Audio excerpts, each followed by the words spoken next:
നിങ്ങൾ സിനിമ തയ്യാറാണോ? ആണോ? നിങ്ങൾ താല്പര്യപ്പെടുന്ന ആളാണെങ്കിൽ നിങ്ങൾ സിനിമയെ പറ്റി പഠിക്കണം. ഞാൻ പറഞ്ഞത് മനസ്സിലായില്ലേ? പച്ച മലയാളത്തിലാണ് പറയുന്നത്. സിനിമ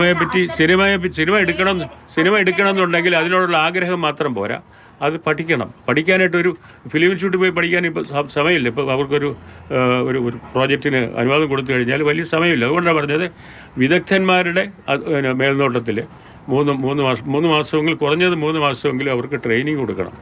കാരണം ഈ ഭാഷയെ പരിചയപ്പെടുത്തണം. അവർക്ക് നമ്മുടെ ഭാഷയിൽ ഭേദപ്പെട്ട സിനിമകൾ ഉണ്ടാകണം. അവർക്ക് അവസരം കൊടുക്കുക മാത്രമല്ല, മലയാളത്തിൽ നല്ല ഭേദപ്പെട്ട, അത് പ്രത്യേകിച്ച് ഗവൺമെൻറ്റിൻ്റെ ഒരു പ്രോജക്റ്റാണ്. ഗവൺമെൻറ് ചെയ്യുമ്പോൾ അതിന് പ്രത്യേകിച്ച് അതിനൊരു സാമൂഹ്യ പ്രസക്തിയും. എന്താ എങ്ങനെ സ്ക്രീൻ ചെയ്യുമോ? നിങ്ങൾ പടം എടുക്കുന്നത് ഞാൻ എങ്ങനെയാണ് തീരുമാനിക്കുന്നത്? നിങ്ങൾ വന്ന് വരുന്നത് ഞാൻ പടം എടുക്കാമെന്ന് പറയുന്നു. എന്ത് സ്ക്രീനിങ്ങാ ചെയ്യുന്നത് നിങ്ങളുടെ മുകളിൽ? അവർ പഠിച്ചിട്ടല്ല സിനിമ ചെയ്യുന്നതെന്ന് സാർ എങ്ങനെയാണ് അത് മനസ്സിലാക്കിയത്? കാരണം ഇവിടെ സിനിമ എടുത്ത ആൾ അല്ല, ഞാൻ മനസ്സിലാക്കിയത് അവർ പടം എടുത്ത ആളുകൾ ഇവിടെ വന്ന് എന്നോടൊക്കെ സംസാരിച്ചിട്ടുണ്ട്. അവരുടെ പടങ്ങൾ ഞാൻ കണ്ടിട്ടുണ്ട്. അതുകൊണ്ട് പലപ്പോഴും അവർക്ക് ഇങ്ങനെ ഒരു ഓറിയന്റേഷൻ കിട്ടാത്തതിന്റെ കുറവ് അതിൽ കാണാനുണ്ട്. അതുകൊണ്ടാണ് പറഞ്ഞത്. അങ്ങ് പറഞ്ഞ പരാമർശത്തില്ലേ SC/ST വിഭാഗം സിനിമ ചെയ്യാൻ വരുമ്പോൾ അവർക്ക് പ്രത്യേക പരിശീലനം നൽകണമെന്നാണല്ലോ പറഞ്ഞത്. അത് ആ വിഭാഗത്തിന് പ്രത്യേക പരിശീലനം അവർക്ക് ധോനിയല്ലേ അതിനകത്ത് വരുന്നത്? സിനിമ എടുക്കുന്ന ആർക്കും വേണമെന്നാണ് പറഞ്ഞത്. കാരണം ഇവർക്ക് കൂടുതൽ സംരക്ഷണം കൊടുക്കണമെന്ന് ഞാൻ പറയുന്നത്. അടിസ്ഥാനം അങ്ങ് ആ വിഭാഗത്തെ പ്രത്യേകമായി പരാമർശിച്ചു. അല്ല, സ്ത്രീകൾക്കും അവർക്ക് ഒരുമിച്ചാണ് പറഞ്ഞത്. രണ്ടുപേർ വിഭാഗത്തിന് മാത്രമാകുമ്പോഴുള്ള പ്രശ്നമാണല്ലോ. പിന്നെ ഗവൺമെന്റ് ഫൈനാൻസ് ചെയ്യുന്ന അവർക്കല്ലേ. ഞാൻ വെറുതെ നടക്കുന്ന ഒരാളാണെന്ന് ഇരിക്കുക. എനിക്കൊരാരെങ്കിലും ഫൈനാൻസ് ചെയ്യുമോ പടം എടുക്കാനായിട്ട്? എനിക്ക് പടം എടുക്കാൻ അറിയാവുന്ന കണ്ടിട്ടാണ് ആളുകൾ എനിക്ക് ഫൈനാൻസ് ചെയ്യുന്നത്. എനിക്ക് മുൻപരിചയം ഉള്ളതുകൊണ്ടാണ്. ഞാൻ പടം എടുത്ത ആളുകൾ കണ്ടിട്ടുണ്ടെന്നുള്ളതുകൊണ്ടാണ് എനിക്ക് പടം ഫൈനാൻസ് ചെയ്യാൻ ആളുകൾ വരുന്നത്. അല്ല ചുമ്മാ ഒരാൾ ഇരുന്ന് സാറേ പടം എടുക്കണേ എടുക്കട്ടോ എന്ന് ചോദിച്ചാൽ കൊടുക്കും ആരെങ്കിലും കാശ്?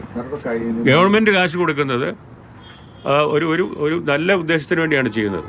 കാരണം സ്ത്രീകളും ഈ പറഞ്ഞതിൻ്റെ കൂട്ട് പിന്നാക്ക വിഭാഗങ്ങൾക്കും ശരിയായ പ്രാതിനിധ്യം കൊടുക്കുകയും അവരുടെ ഇടയിൽ നിന്ന് കൂടുതൽ ഫിലിം മേക്കേഴ്സ് വരികയും വേണം. ആണുങ്ങളായാലും പെണ്ണുങ്ങളായാലും വേണം എന്ന ഉദ്ദേശത്തിലാണ് ചെയ്യുന്നത്. ഗവൺമെൻറ് ഏറ്റവും നല്ലൊരു പ്രോജക്റ്റാണത്. ഇപ്പോൾ എന്നോടിപ്പോൾ AK ബാലൻ എൻ്റെ അടുക്ക ഫോൺ സംസാരിക്കായിരുന്നു. മുൻ മന്ത്രിയായിരുന്ന ആൾ. ഈ പ്രോജക്റ്റ് തുടങ്ങുമ്പം ഞാനും VK ബാലനും ഒക്കെ ഒരുപാട് സംസാരിച്ച് ഞങ്ങളെല്ലാം 1.5 കോടി രൂപ കൊടുക്കുന്നതിന് ഞാനും പങ്കാളിയായിട്ടിരുന്നതാണ്.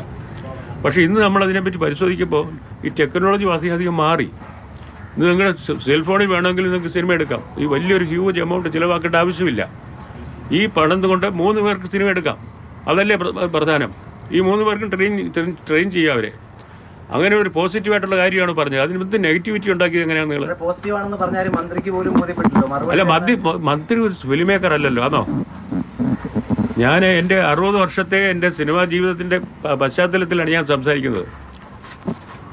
നിങ്ങളൊരു ക്യാമറ കൊണ്ടുവന്ന ഉടനെ തന്നെ ഞാൻ അതിൻ്റെ രഹസ്യങ്ങൾ മുഴുവൻ നിങ്ങളോട് പറയാൻ നോക്കും. ഫിലിം മേക്കിംഗ് എന്ന് പറയുന്നത് അവനവൻ്റെ ജീവിതം കൊടുത്ത് നിരന്തരമായിട്ട് പഠിച്ച് പരിചയിച്ച് പരിശീലിച്ച് ഉണ്ടാക്കുന്ന ഒരു അനുഭവമാണ്. അത് ഇതിനുമായിട്ട് യാതൊരു ബന്ധമില്ലാത്ത ഒരു കുട്ടിയാണ് എണീച്ചതെന്ന് പ്രതിഷേധിച്ചത്. അവർ ആ കോൺക്ലേവിൽ എങ്ങനെ പങ്കെടുത്തു എന്നുള്ളത് അതിശയമാണ്. സംഗീത അക്കാദമി സിനിമയായിട്ട് യാതൊരു ബന്ധവുമില്ല. പശ്ചാത്തല സംഗീതത്തിന് എന്താ കാര്യം? അതെ, പാട്ട് എല്ലാ സിനിമയിലൊന്നുമില്ല. ചില കൊമേഴ്ഷ്യൽ സിനിമയിലാണ് ഈ പാട്ടൊക്കെ ഉള്ളത്. കൊമേഴ്ഷ്യൽ സിനിമയിലേ ഉള്ളൂ പാട്ടൊക്കെ. ഞാൻ എടുക്കുന്ന സിനിമ പാട്ടൊന്നുമില്ല. അപ്പോൾ അതിന്റെ സിനിമയുടെ എസെൻഷ്യൽസ് എടുത്തു കഴിഞ്ഞാൽ അവരാരും ഇതിനകത്തില്ല. അവരുടെ അഭിപ്രായം പറഞ്ഞോട്ടെ. അവർ പ്രതിഷേധിക്കണമെങ്കിൽ അവർക്ക് അറിയണേ ഞാൻ പറയുന്നത് എന്താണെന്ന് മനസ്സിലാവണ്ടേ. അവർക്ക് മനസ്സിലാവാത്ത ആളെണിച്ചിട്ട് ശബ്ദം ഉണ്ടാക്കുന്നത്. അപ്പോൾ എന്തിനാണ്? ശ്രദ്ധിക്കപ്പെടാൻ വേണ്ടിയിട്ട്. ഇപ്പോൾ ദിവസം ഇന്നത്തെ പത്രത്തിലെല്ലാം പടമില്ലേ? ഇന്നലെ ടെലിവിഷനിലും എല്ലാം അവരുടെ പടമില്ലേ? നല്ല പബ്ലിസിറ്റി അല്ലേ? അതുകൂടെ എന്താ വേണ്ടത്? അങ്ങ് ഉദ്ദേശിച്ചത് SC/ST വിഭാഗക്കാർക്ക് പ്രത്യേക പരിശീലനം വേണമെന്നാണോ, അതോ പുതുതായി സിനിമ എടുക്കാൻ വരുന്ന പുതിയ സിനിമ ഗവൺമെന്റ് പൈസ കൊടുക്കുമോ? നിങ്ങൾ എന്താ മനസ്സിലാക്കാത്തത്? ഗവൺമെന്റ് പണം കൊടുക്കുന്നതാണ്. ഗവൺമെന്റ് പണം കൊടുത്ത് പടം എടുപ്പിക്കുകയാണ്. അപ്പോൾ അവരെ കൃത്യമായിട്ട് അതിന് തയ്യാറാക്കണമെന്ന് ഞാൻ പറഞ്ഞു. എംപവർ ചെയ്യണം. എങ്ങനെ? ഇതിനെപ്പറ്റിയുള്ള സാങ്കേതികമായ പരിജ്ഞാനം കൊടുത്തിട്ട് അവരെ എംപവർ ചെയ്യണമെന്നാണ് പറഞ്ഞത്. അതിൽ കൂടുതൽ പോസിറ്റീവായിട്ട് ഇതിനെപ്പറ്റി പറയാൻ പറ്റുകയില്ല. ഇങ്ങനെ പടം എടുത്തുള്ള സിനിമകൾ, ഈ 1.5 കോടി രൂപ മുടക്കിയിട്ടുള്ള പടങ്ങളൊക്കെ വലിയ നിലവാരം പുലർത്തുന്നതും അന്താരാഷ്ട്ര തലത്തിൽ ചർച്ചയായിട്ടുണ്ടെന്നുള്ള തരത്തിലാണ് അതിന് വ്യാഖ്യാനം വരുന്നത്. ആര് പറഞ്ഞങ്ങനെ? ഇപ്പോൾ ഡോക്ടർ ബിജു ഉൾപ്പെടെയുള്ള ആളുകൾ അങ്ങനെ സാർ ഈ 1.5 കോടി രൂപ മുടക്കിയിട്ടുള്ള സിനിമകൾ കണ്ടു മാത്രമല്ല അവർക്കെല്ലാം പരാതികളും ഉണ്ട്. ഞാൻ ഒന്നിലധികം പടം കണ്ടിട്ടുണ്ട് ഇവരെടുത്ത പടങ്ങൾ. അവരെല്ലാം പൊട്ടൻഷ്യലായിട്ട് കഴിവുള്ള ആളുകളാണ്, സംശയമൊന്നുമില്ല. പക്ഷേ അവർക്ക് ഒരുപാട് പരാതികളുണ്ട്. അതുകൊണ്ടാണ് ഞാൻ പറഞ്ഞത് ഈ പടം എടുക്കാൻ വരുന്നവരെ അവരുടെ ബഡ്ജറ്റും കൂടെ ഉണ്ടാക്കാനും ഒക്കെ ആയിട്ട് പഠിപ്പിക്കണം.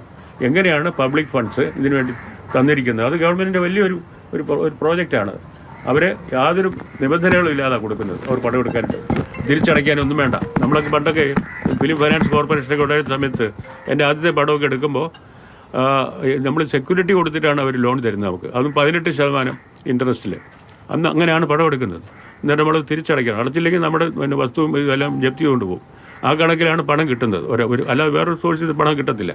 ഇവിടെ ഇത് ഗവൺമെൻറ് വളരെ ജനറസ് ആയിട്ട് ഈ പിന്നെ സ്ത്രീകൾക്കും പിന്നെ സ്ത്രീകളുടെ സംവിധാനം വളരെ കുറവാണ് കേരളത്തിൽ.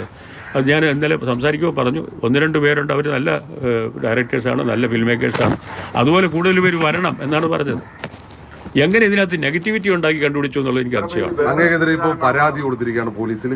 കേസെടുക്കണമെന്ന ആവശ്യവുമായി ഒരു സിനിമ പ്രവർത്തകൻ രംഗത്ത് വന്നിട്ടുണ്ട്. എടുത്തോട്ടെ, നമുക്ക് സ്റ്റോപ്പ് ചെയ്യാൻ പറ്റുമോ? കൊടുത്തെങ്കിൽ പരാതി കൊടുക്കാൻ അവർക്ക് അവകാശമില്ലേ? തീർച്ചയായിട്ടും ഉണ്ട്. സാറ് പറഞ്ഞത് ജെന്യൂൻ ആയിട്ടുള്ളൊരു സെൻസിലായിരിക്കും. പക്ഷെ ഈ പറഞ്ഞ 2 വിഭാഗങ്ങളുണ്ടല്ലോ, അത് ഈ പരാതിയായിട്ട് എല്ലാവരും വരുന്നത്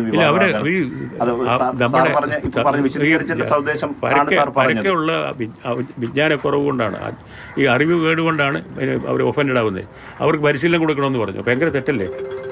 അവരുടെ ഗുണത്തിന് വേണ്ടിയാണ് പറഞ്ഞത്. അവർ നല്ല സിനിമ എടുക്കുക, അവർ പരിശീലനം കിട്ടി കഴിഞ്ഞാൽ. അല്ലെങ്കിൽ പലരും വിവരമില്ലാത്ത ആളുകൾക്ക് പലരും പൈസ കിട്ടിക്കഴിഞ്ഞാൽ വേറെ ഓരോരുത്തരാണ് ചെയ്യുന്നത്. MJ രാധാകൃഷ്ണൻ്റെ കൂട്ടൊരു ക്യാമറമാൻ, അയാളാണ് ഇവിടെ പലരും ആദ്യമായിട്ട് സിനിമ എടുത്തവർക്ക് പലർക്കും പടം എടുത്തു കൊടുത്തിരിക്കുന്നത്. മറ്റവരൊക്കെ ഇത് ഇവിടെ ജെളിഞ്ഞ് നടക്കുന്നേ ഉള്ളൂ. ഞാൻ ഡയറക്ടറാണെന്ന് പറഞ്ഞിട്ട്. പക്ഷേ പടം ചെയ്തിരിക്കുന്നത് MJ രാധാകൃഷ്ണനാണ്. അത് നമ്മൾ അറിയത്തില്ല. പടം കണ്ടുകൊണ്ടിരിക്കുന്നവരെ അറിയത്തില്ല, നമ്മൾ അറിയുന്നില്ല.